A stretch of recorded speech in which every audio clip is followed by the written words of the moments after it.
নমস্কার সবাইকে। সবাই কেমন আছো? আশা করছি সবাই বেশ ভালো আছো। আমিও বেশ ভালোই আছি। আমাদের ম্যাক্সিমাম সময়টা বাড়িতে থাকার জন্য আমরা বাড়িতে যে কাজকর্মগুলো করে থাকি সেগুলো তোমাদের সাথে প্রত্যেক দিন কিছু না কিছু অল্প বিস্তর শেয়ার করে থাকি।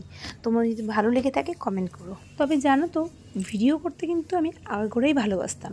যখন কিনা চাকরি করতাম তখনও ভিডিও করতাম, কিন্তু এমনকি যারা ওয়ার্কিং তারাও কিন্তু অফিসে অ্যাটমসফিয়ারে ভিডিও করলেও তারা কিন্তু বাড়িতে এসে কী রান্না করছে, কী বাজার করছে সেই ভিডিওই করে থাকে এবং সেটাই অডিও ভিডিও ঠিকঠাক করে প্রেজেন্ট করে। যাই হোক, জানো তো, এই তেঁতুলটা আমি প্রায় 15-20 দিন আগে, না হয়তো 1 মাস আগে কিনেছিলাম। আজকে মাছ দেখে দেখলাম তেঁতুলটা এরকম কালো হয়ে গেছে। তেঁতুল বাইরে রাখলে কি নষ্ট হয়ে যায়? আমার জানা ছিল না। কিন্তু আর একটা আমি ফ্রিজে রেখেছি নিচে, না আমাদের খাবার ঘর যে ফ্রিজটা সেটার মধ্যে আর কি, আমি ফ্রিজ, সেই ফ্রিজে কিন্তু কোনো রকম কিছু নষ্ট হয়নি। বাট এই ঠাকুরের ঘরে আমি ফ্রিজে রাখিনি, আমি এমনি রেখেছিলাম, সেটা কিন্তু নষ্ট হয়ে গেছে। তো আজকে গেছিলাম ঠাকুর ঘরে, অনেক বাসন বেরিয়েছিল, পিতলের বাসন। ভেবেছিলাম তেঁতুল পিতাম্বরী দিয়ে ভালো করে মাজা যাবে, কিন্তু তেঁতুল না থাকার জন্য শুধু পিতাম্বরী দিয়েই মাজলাম। তবে বেশ কিন্তু ভালোই পরিষ্কার হয়েছে। যতটা ভেবেছিলাম ততটাও কিন্তু অতটা আমি হতাশা করিনি। যাই হোক, অনেক বাসন ছিল, তাই আজকে সারা দিনটাই ভেবেছিলাম ঠাকুর ঘরেই কাটাবো। মানে প্রায় 3-3.5 ঘন্টা আমরা ঠাকুর ঘরেই কাটিয়েছি। তার সাথে আর একটা কাজও খুব গুরুত্বপূর্ণ ছিল এবং অনেকদিন ধরে ভাবছিলাম করব, করা হচ্ছিল না।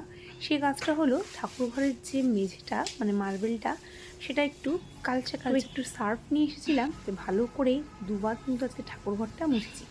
রেগুলার আমি একবার করে মুছি, প্রত্যেক দিনই মোছা হয় ঠাকুর ঘর, কিন্তু আজকে দুবার মুছলাম, একবার সার্ফ দিয়ে একবার এমনি। আজকে যেহেতু ছিল বৃহস্পতিবার, পুজোর আয়োজনও বেশ অনেকক্ষণই সময় গেছে। জানো তো, আজকে ঠাকুর ঘরে ঢুকেছিলাম 11টার সময় আর বেরিয়েছি 2:30টার সময়। এসে কোনো মতে আর কি কাজকর্ম এগিয়েছে। তো যাই হোক, ঠাকুর দিতে গেলে কিন্তু সময়ের জ্ঞান থাকে না। মনে হয় একটু ভালো করে দিই, ভালো করে সাজাই, ভালো করে সিংহাসন ফুল দিয়ে সাজাই। আর ঠাকুর ঘর সাজাতে আমার বেশ ভাল লাগে। সেটা আমার বাড়ির মা লক্ষ্মীকে কেমন লাগছে এবং সব ঠাকুরকে কেমন লাগছে অবশ্যই তোমরা একটু জানিও।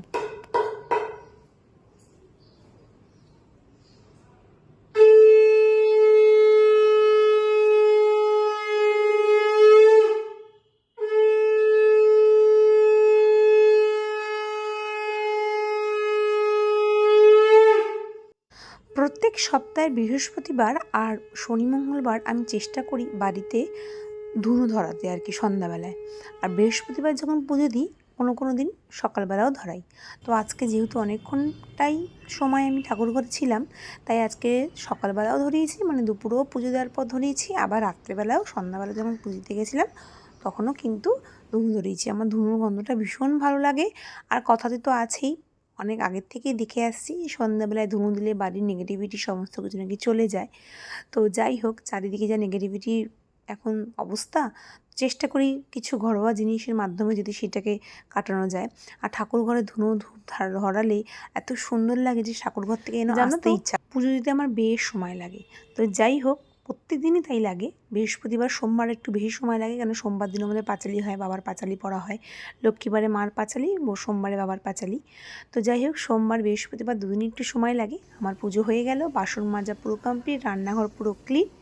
তো চলো, যদি তোমাদের ভিডিওটা ভালো লেগে থাকে একটু পাশে থেকে সাবস্ক্রাইব করো। এখন এই পর্যন্ত শেষ করছি, দেখা হচ্ছে নেক্সট ভিডিওতে।